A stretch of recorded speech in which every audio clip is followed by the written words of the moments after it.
ધોરણ 9 વિજ્ઞાન વર્ષ 18-19 પ્રકરણ 6 પેશીઓ. પેશીઓ જેને અંગ્રેજીમાં ટિશ્યુઝ કહેવામાં આવે છે.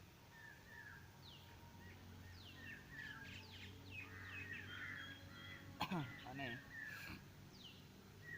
હજી સાદી ભાષામાં કહીએ તો સ્નાયુ કહેવાય છે અને એને અંગ્રેજીમાં આપણે મસલ્સ કહીએ છીએ.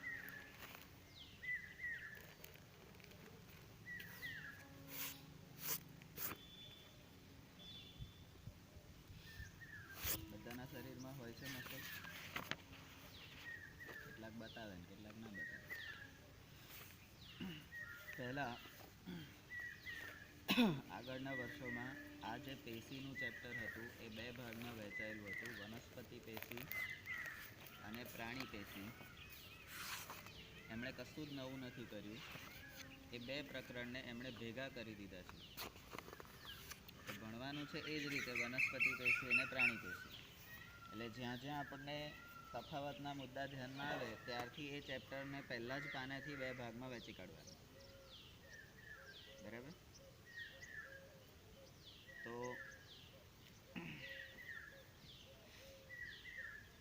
અગાઉના પ્રકરણમાંથી આપણે પુનઃ યાદ કરીએ કે બધા સજીવો કોષોના બનેલા છે. નંબર 2, એક કોષીય સજીવો એટલે એના પ્રકાર થયા. એક કોષીય સજીવોમાં એક જ કોષ એ પાયાના બધા કાર્યો કરે છે. પાયાના એટલે મૂળભૂત. બરાબર? જે કોઈ પણ સજીવ માટે જરૂરી એવા પાયાના કાર્યો કયા? કોઈ પણ પ્રાણી હોય, માણસ હોય, પશુ હોય કે કોઈ પણ હોય, એના માટે જરૂરી પાયાના કાર્યો કયા? તો આપણા શરીરમાં જે તંત્ર ગોઠવાયેલા છે એ. બરાબર? એક તો એને જીવવા માટે શ્વાસ જોઈએ, ખાવા માટે અન્ન જોઈએ, બરાબર, કચરો કાઢવા માટે ઉત્સર્જન તંત્ર જોઈએ, ખાધા પછી જે પાચન થયું એ બ્લડ લોહીની અંદર તો પરિવહન તંત્ર જોઈએ. બરાબર? એટલે એને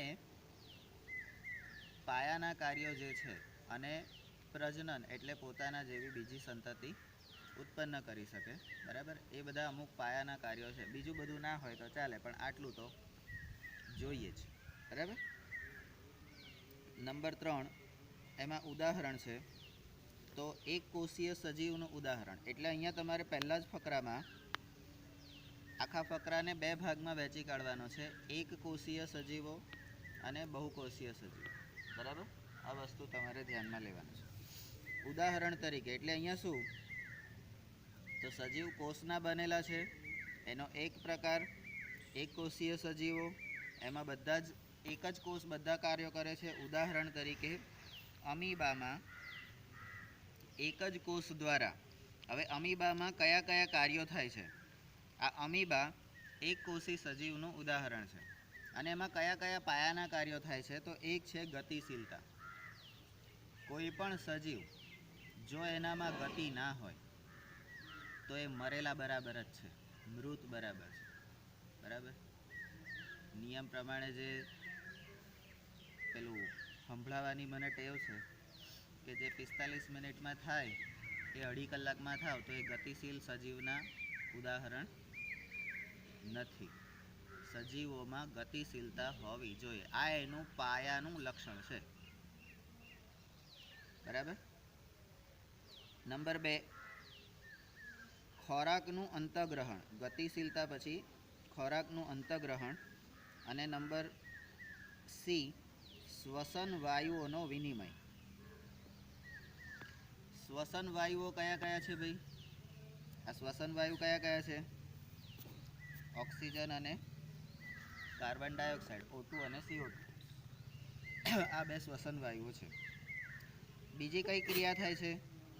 તો કે ડી શ્વસનની ક્રિયા થાય છે. અને બીજું કાર્ય તો કે ઈ ઉત્સર્જન જેવા કાર્યો થાય છે. બરાબર? કોઈ પણ સજીવ ગતિશીલ, ખોરાકનું અંતઃગ્રહણ, શ્વસન વાયુનો વિનિમય, શ્વસન અને ઉત્સર્જન આટલા કામ તો આ પાયાના કાર્યો છે. અહીંયા ઘડીએ એના જેવો બીજો સજીવ નિર્માણ કરે કે ના કરે એની કોઈ ચિંતા કરેલી નથી, પણ આટલું તો એણે જીવવા માટે એના જીવનકાળ દરમિયાન એણે આટલું કરવું પડે. આ એના પાયાના કાર્યો છે. કયા કયા છે? કયા કયા? ગતિ અંદર આપેલું છે ગતિશીલતા, ખોરાકનું અંતગ્રહણ, શ્વસન વાયુનું વિનિમય, શ્વસન અને ઉત્સર્જન. આ પાયાના કાર્યો છે. બરાબર છે. હવે ચોથું, એટલે ચોથામાં પણ ઉદાહરણ આપણે લઈશું. તો એમાં બહુકોષીય સજીવોની વાત કરેલી. બહુકોષીય સજીવોમાં કોષો જે છે એ મિલિયન્સના પ્રમાણમાં, એટલે કે લાખોના પ્રમાણમાં હોય છે. મિલિયન્સ. તો કોષોની સંખ્યા પેલામાં એક જ કોષ હોય છે, અહીંયા લાખોની સંખ્યામાં હોય છે. બરાબર.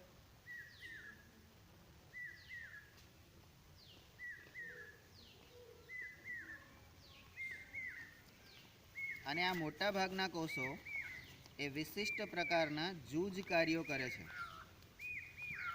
દરેક કોષ એનું પોતાનું અલગ કાર્ય છે. તમે તમારા ક્લાસમાં 14 જણા છો તો એ 14નું કામ અલગ છે. તમે બધા એક સરખું કામ ક્યારેય નથી કરવાના. તો જે કામ મને સોંપ્યું છે એ કામ હું ઈમાનદારીથી કરું છું. શરીરનું કોઈ પણ તંત્રનો કોઈ પણ કોષ એને સોંપેલું કામ વ્યવસ્થિત ના કરે તો એ એકના લીધે આખા શરીરને ભોગવવું પડે છે. અને એ જ વસ્તુ તમને લાગુ પડે છે, કારણ કે આપણે કુદરતના નિયમોમાં માનીએ છીએ. એક જણ ભૂલ કરશે તો એનું બધાને ભોગવવું પડશે. બરાબર. તો આમાં પણ એવું છે કે મોટા ભાગના કોષો વિશિષ્ટ પ્રકારના કાર્યો કરે છે. પ્રત્યેક વિશિષ્ટ કાર્ય, આ કાર્યો પાછા વિશિષ્ટ છે અને એ પણ કોષો વિશિષ્ટ છે તો કાર્યો પણ વિશિષ્ટ છે. તો એ ભિન્ન કોષોના સમૂહ દ્વારા થાય છે. અને આ જે વિશિષ્ટ કાર્ય, જે અગત્યના કામ છે, હવે અગત્યના કામ કોઈ એક માણસના ભરોસે છોડાય નહીં. તો અગત્યના કામ કરવા માટે, કોઈ મોટા કામ કરવા માટે તમારે સમૂહમાં કામ કરવું પડે. તો અહીંયા પણ સમૂહમાં કોષોનો એક સમૂહ ભેગો થાય છે અને કોષોનો સમૂહ એ કામ કરે છે.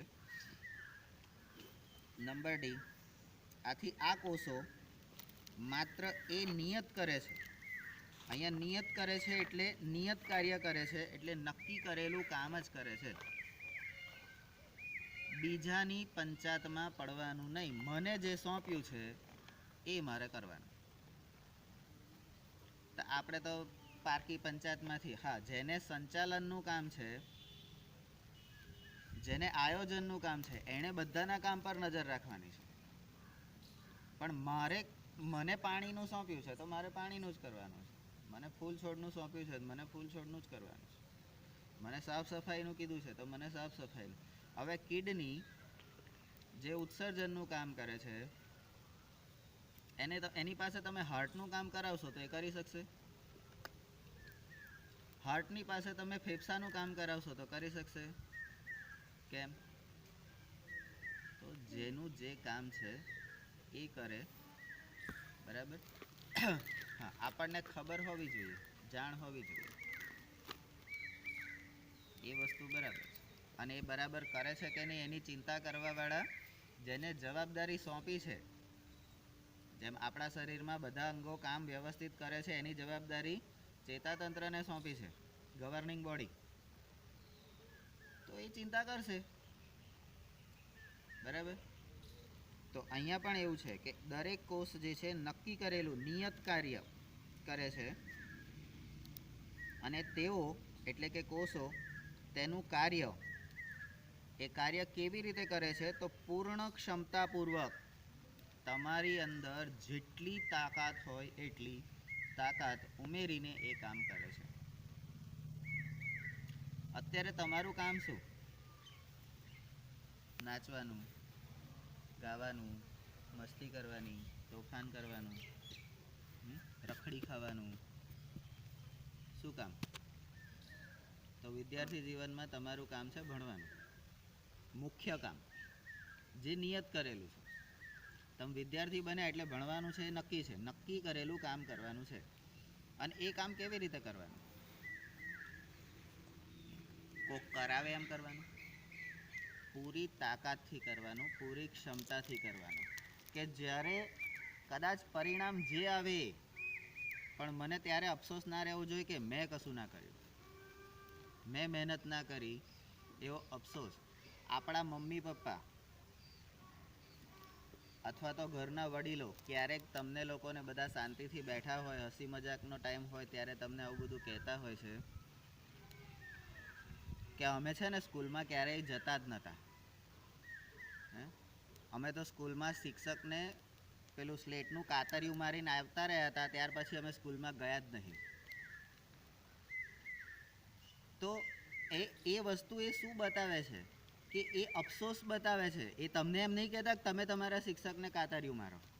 એ અફસોસ બતાવે છે કે અમે એ નાની ભૂલ કરી હતી, એના કારણે અમારી વિદ્યાર્થી જીવનનું જે નક્કી કરેલું કામ હતું એ ના થયું.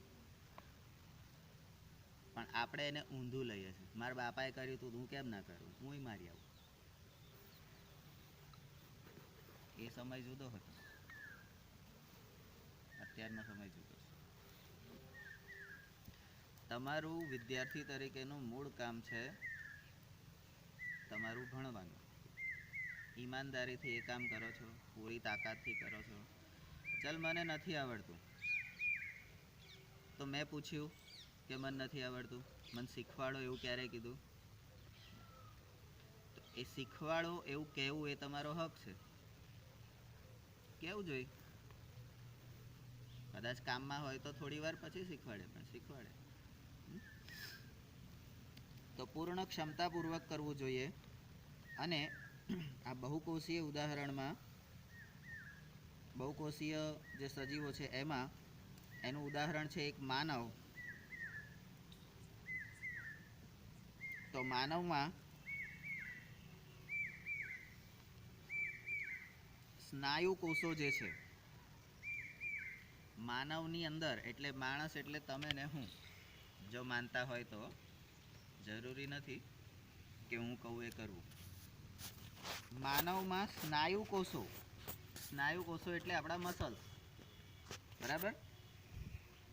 એ સ્નાયુ કોષો એ સંકોચન અને શિથિલન, સંકોચન અને શિથિલનના લીધે હલનચલન પામે છે.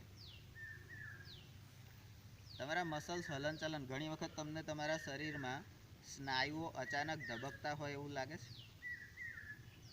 સ્નાયુઓ અચાનક આમ લપકારા મારતા હોય એવું લાગે છે? ઘણી વખત બહુ ચાલ્યા પછી તમને અહીંયા આગળ એવું લાગે છે કે આ સ્નાયુ આમ અંદરથી આમ લપકારા મારતા હોય?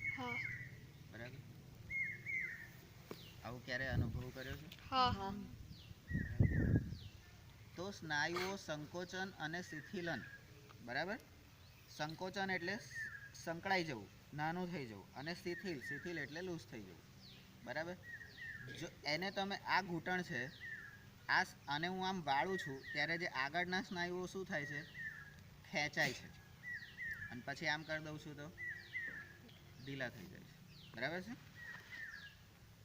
અને એના કારણે આપણે હલનચલન કરી શકીએ છીએ.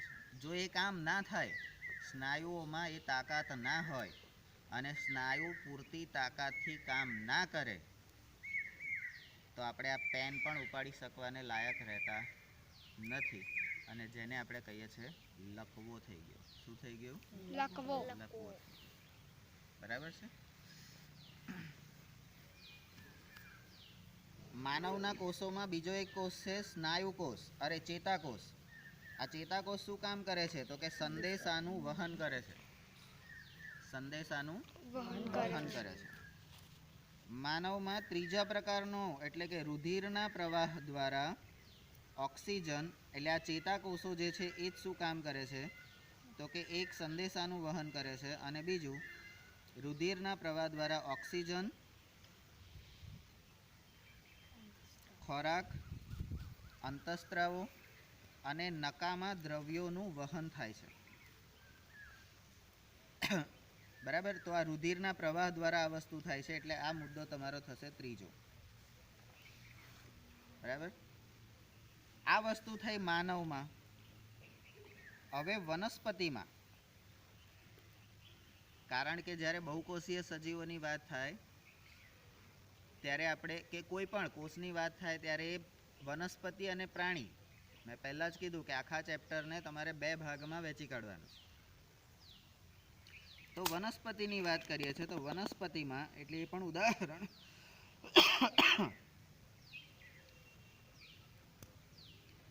એમાં ખોરાક અને પાણીનું વહન,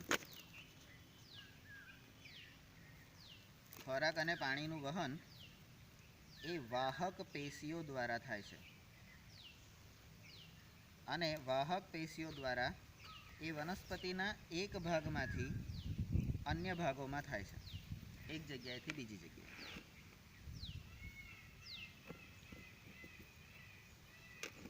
આથી એટલે આના પરથી તમે એવું કહી શકો, FG પછી H નો મુદ્દો આવ્યો કે આ બહુકોષીય સજીવોનો ગુણધર્મ શું છે.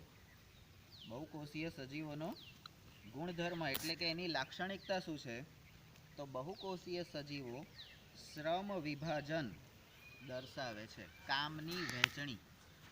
શ્રમ વિભાજન એટલે કામની વહેંચણી. બરાબર.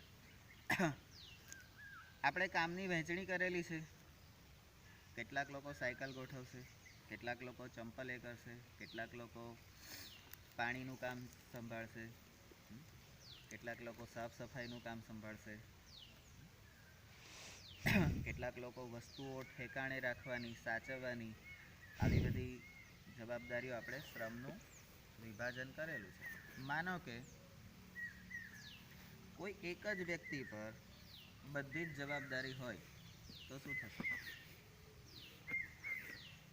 થશે? એનામ તાકાત હશે ત્યાં સુધી કરશે, પછી શું થશે? થાકી જશે. થાકી જશે એટલે નહીં કરવા માટેના બહાના કરશે.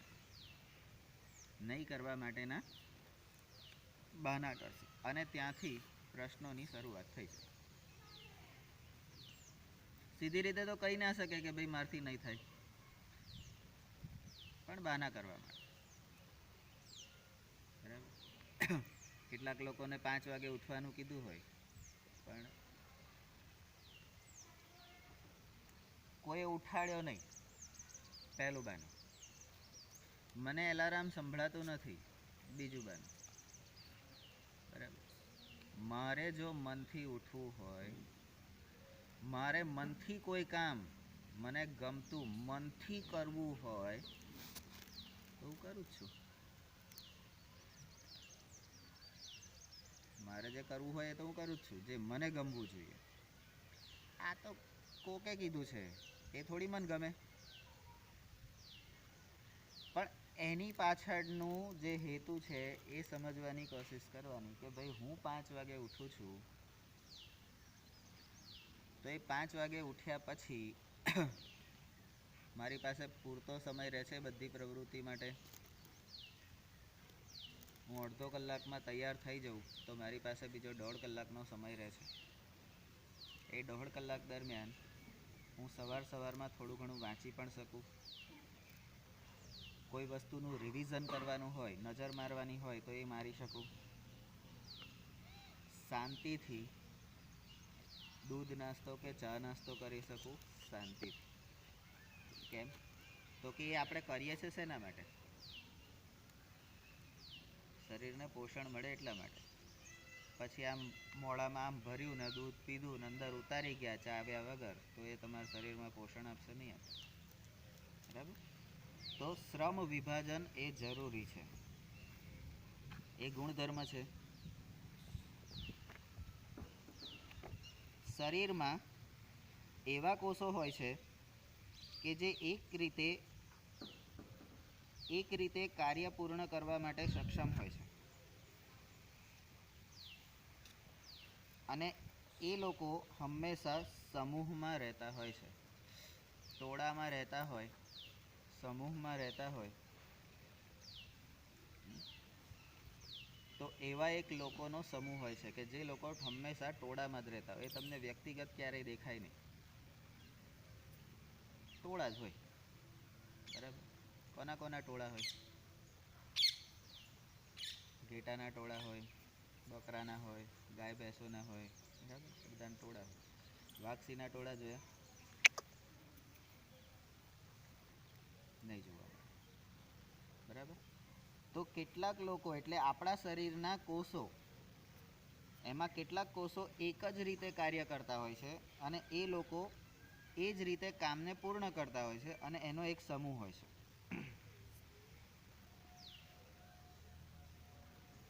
આ પરથી જાણી શકાય કે શરીરમાં એક નિશ્ચિત કાર્ય, હવે આ શબ્દ જે છે એ ખાસ, એ પણ એનો ગુણધર્મ જ તમે કહી શકો.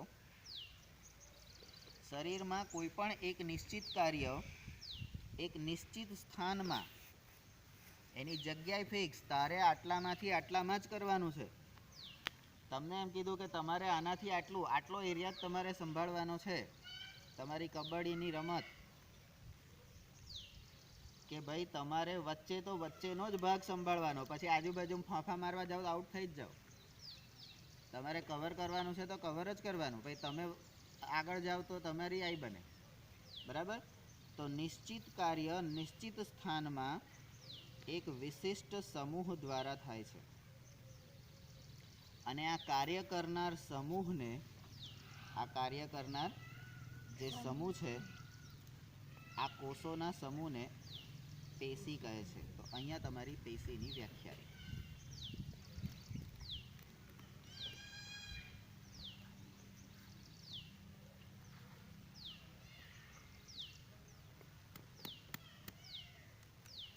થઈ ગયો પેલો?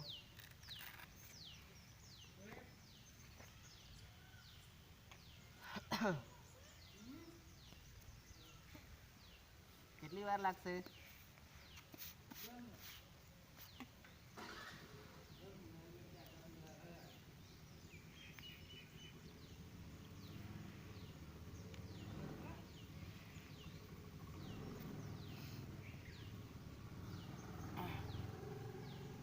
તો પેશી, પેશી એટલે શું?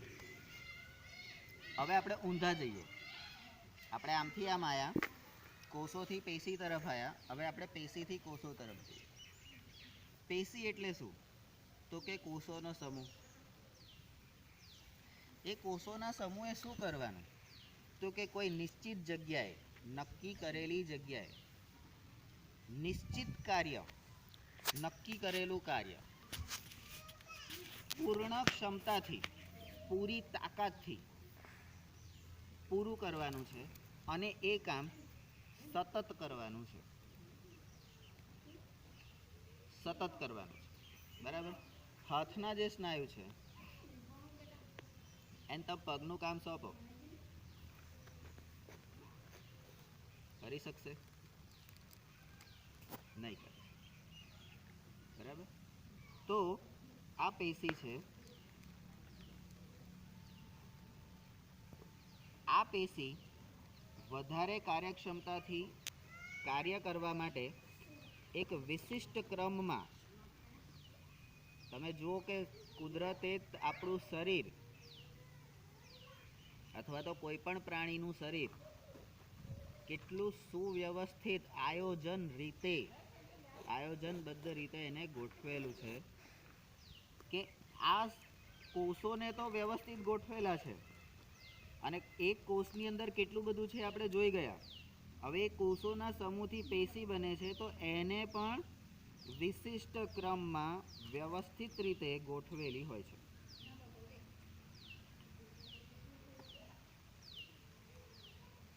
રુધિર પેશી, અન્નવાહક પેશી અને સ્નાયુ, આ બધા પેશીના ઉદાહરણ છે.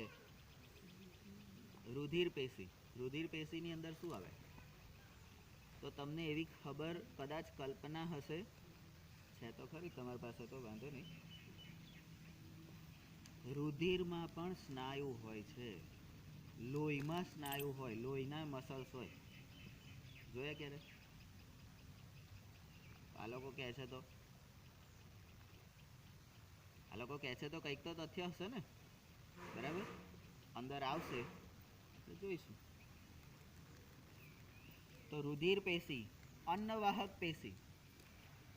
આપણે વનસ્પતિની અંદર ભણી ગયા છે કે અન્નવાહક પેશી એટલે વનસ્પતિ જે પાંદડા દ્વારા સૂર્યપ્રકાશની હાજરીમાં ખોરાક લે, એ ખોરાક જે બને એ અન્નવાહક પેશી દ્વારા ઉપરથી નીચે એટલે પાંદડાથી મૂળ સુધીના ચોક્કસ રસ્તે એણે ઉપરથી નીચે જવાનું છે નક્કી.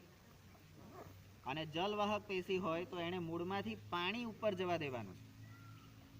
એણે મોટરનું કામ કરવાનું છે અને પેલા ઉપરથી ઉતરતી પાઇપલાઇનનું કામ કરવાનું.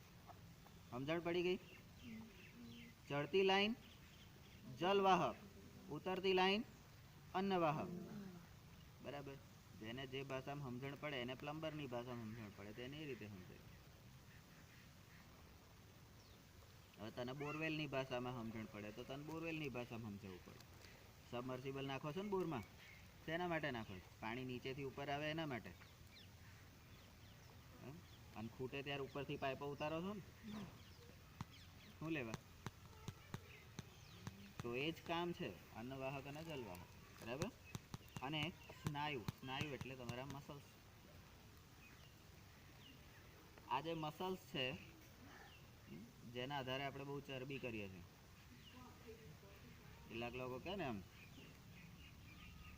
કેમ, તો આ જે તમારા હાથમાં આવે છે શું છે? સ્નાયુ છે, મસલ્સ છે. આ નીકળી જાય તો અંદર શું છે? હાડપિંજર. અને કોઈ દાડો જોયું છે કેવું સરસ લાગે નહીં? અમે રાતે જોયું બરાબર. તો આપણે જે રૂપાળા લાગીએ છીએ કે આપણે જે સુંદર લાગીએ છીએ એ કોના કારણે? આના કારણે. સ્નાયુ, પેશી. સ્નાયુ એટલે પેશીના કારણે આપણે રૂપાળા. અને પેશી શેની બનેલી છે? તો ઘણા બધા કોષો ભેગા થઈને પેશી બને છે. એટલે જેવી રીતે આપણે ભાષા, વ્યાકરણમાં ભાષા શીખતા હતા ત્યારે હું કહેતો હતો કે કોઈ પણ ભાષા શીખવા માટે સૌથી પહેલાં શું જોઈએ? તો કે મૂળાક્ષર જોઈએ. તો એવી રીતે કોઈ પણ સજીવનું સર્જન કરવું હોય તો સૌથી પહેલાં, કારણ કે સજીવનો પાયાનો એકમ કોણ છે? કોષ છે. તો સૌથી પહેલાં શું જોઈએ? કોષ જોઈએ. પછી એ મૂળાક્ષરોને ભેગા કરો તો શબ્દો થાય. તો અહીંયા કોષોને ભેગા કરો તો પેશી થાય, બરાબર? શબ્દોને ભેગા કરો તો ફકરા થાય. તો અહીંયા પેશીઓને ભેગા કરો તો તંત્રો થાય, એટલે અંગો થાય. અરે સોરી, હા, અંગો થાય. ફકરાને ભેગા કરો તો પાઠ થઈ જાય, બરાબર? એવી રીતે આ તંત્રો જે છે એટલે અંગો છે, તો અંગોને ભેગા કરો એટલે તંત્ર થઈ જાય. જુદા જુદા અંગો ભેગા મળીને એક તંત્ર બનાવે છે. અને એનાથી ઉપર એ બધા તંત્રો ભેગા મળી અને એક પ્રાણી શરીર અથવા તો વનસ્પતિ શરીર બનાવે છે. પણ બધું બનેલું શેનાથી હોય છે? કોષથી. શેનાથી હોય છે? કોષથી. તમે પહેલા બીજા ધોરણમાં ભણતા હોય ત્યારે તમે આમ આ ફકરો વાંચવાનું કીધું હોય ને તો કે અને કાનો આ, કને કાનો માત્ર કો, કોસો, આ રીતે તમે વાંચતા હોય. અત્યારે તમે વાંચો છો એવી રીતે? કેમ? એ જે વિશિષ્ટ કાર્ય હતું એમાં મારી આવડત આવી ગઈ. કેમ? સતત એ કામ કર્યું છે, પૂરી તાકાતથી કર્યું છે. પૂરી તાકાતથી નહીં કર્યું હોય તો નહીં જ થાય, બરાબર? હવે આ કોષોનો સમૂહ કે જે સંરચનાકીય સમાનતા ધરાવે છે, આ જે એક જ કામ કરવા માટે જે કોષોનો સમૂહ ભેગો થયો હોય, તો એ કોષોનો સમૂહ એ સંરચનાકીય સમાનતા એટલે એની અંદરની રચના, આંતરિક રચના જે છે એ સમાન હોય છે, સરખી હોય છે. અને એટલા માટે 10મા ધોરણમાં તમારે આવશે સરખા જનીનો વાળા જ મિત્રો થાય. સરખા જનીનો વાળા જ મિત્રો થાય. જેના જનીનો સરખા ના હોય ને એ લોકો ક્યારેય મિત્રો ના થાય. સિમ્પલ તમે ઉદાહરણ મારો, તમારા ક્લાસમાં તમારે છે જ બરાબર. આ તોફાની માણસ છે, તું એવું તો માને છે ને કે તોફાની બાર કશે આવ્યા બરાબર. આઈને એની પહેલી ભાઈબંધી કોની થઈ? તોફાની. તોફાની પેલા ભાઈને અમારે રખડવું ફરવું બહુ ગમે છે. એની સૌથી પહેલા ભાઈબંધી કોની થઈ? રખડેલ જોડે.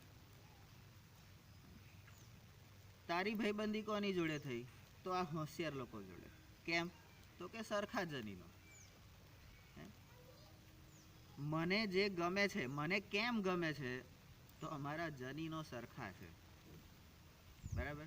અને જનીનો સરખા છે એટલે અમારી અંદરની જે રચના છે, કોષોની ગોઠવણી, આપણે જે ડીએનએ ને પ્રોટીનની જે ગોઠવણી સમજ્યા, એ જે લક્ષણોની વાત છે, એ લક્ષણો મોટા ભાગના સરખા હોય તો જ અમારા બેની ભાઈબંધી થાય, નહીં તો ના થાય. આવું તમે આવતા વર્ષે 10મામાં ભણશો બરાબર. તો અહીંયા કોષોનો સમૂહ જે છે સંરચનાકીય સમાનતા ધરાવે છે, તેમજ કોઈ એક કાર્ય એક સાથે એકઠા થઈને એટલે કે ભેગા થઈને પૂર્ણ કરે છે.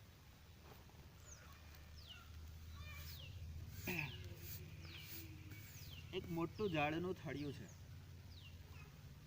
મોટું ઝાડનું થડિયું છે કે ઝાડનું મોટું થડિયું? ઝાડનું થડિયું. મોટું ઝાડનું થડિયું કે ઝાડનું મોટું થડિયું? શું કહેવાય? ઝાડનું મોટું થડિયું. એમ મોટું ઝાડનું થડિયું ના કહેવાય કે મોટા ઝાડનું થડિયું ના કહેવાય? કેમ ઝાડ કોઈ દિવસ મોટું ના હોય? હા. કેમ? હા. તો થડિયું મોટું ના કહેવાય કે ઝાડ મોટું કહેવાય? કોણ મોટું કહેવાય? બંને. બંને. એ થડિયું મેં અજયને એમ કીધું કે અજય પેલું જે ઝાડનું થડિયું છે ને એ ઉચકીને ઉપર મૂકી દે. ગયા વર્ષે જો કેટલાક પ્રાણીઓને યાદ હોય તો અહીંયા એવું એક લાંબુ થડિયું હતું અને છોકરીઓને એમ કીધું હતું કે ઉપર પહોંચાડો. એવું કોઈને યાદ હોય તો ત્યાં મદદ માટે કોણ ગયું? જેને એ વિષયમાં રસ છે, જેને એ કામ ગમે છે, એવા લોકો જ ગયા. બાકી તો બહાર ઊભા ઊભા ટાયલા, એ સરખું પકડો, એ બરાબર પકડજો, આમ સલાહ સૂચન આપ્યા કરે દૂર રહીને. કેમ? આપણાથી નહીં થાય. તો એ સરખા રચના ધરાવતો સજીવ નથી. આપણે ભિન્નતા કેવી રીતે ઓળખીએ છીએ બરાબર? તો આ વસ્તુ ધ્યાનમાં રાખવાની. આને કીધું તેની જોડે કોણ જશે બરાબર? કાર્તિક કોઈ દાડો નહીં જાય, કેતન કોઈ દાડો નહીં જાય. કેમ? તો એ મારાથી થોડું થાય. કેટલું બધું ભારે હોય. તો કોણ જશે? તો એ જે જશે એ તમારો કોષોનો સમૂહ. એ તમારો કોષોનો સમૂહ, એની રચના સરખી હોય બરાબર. અને એ કોઈ પણ કાર્ય એકઠા થઈને ભેગા થઈને પૂર્ણ કરે છે. અને સમૂહમાં રહીને પાછા એ ભેગા થઈને શું કામ કરે છે?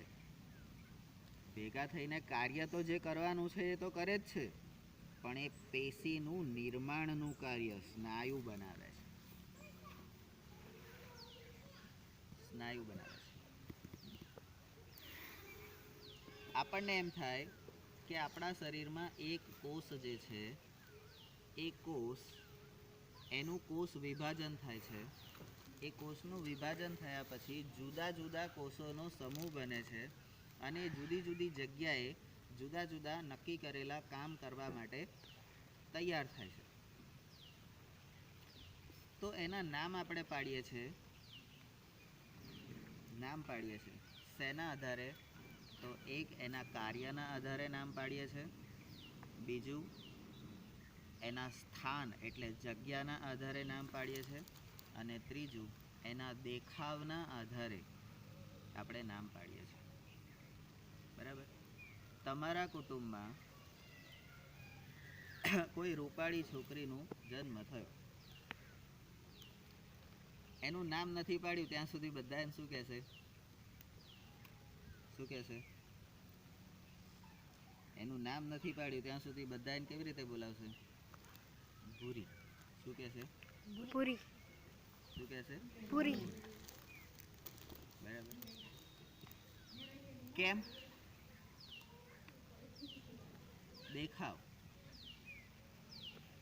દેખાવના આધારે નામ. કોકે મારું નામ પાડ્યું નીરવ. કેમ નામ પાડ્યું? સ્વભાવના આધારે. જન્મીને તરત રડ્યો જ નતો, પહેલેથી શાંત. તમે એનું જોવા ગયા હતા? પેલા ડોક્ટરે કેટલા ગોદા મારીને રડાયો હતો. એને તો કોક દાડ મળે ને તો ચૂંટલા ભરે. આવડા નાના જન્મેલા છોકરાના ચૂંટલા ભરે રડવા માટે. બોલો. પછી એણે મને ભર્યા હોય તો મને યાદ હોય એ વખતનું તો હું તમને ના ભરું?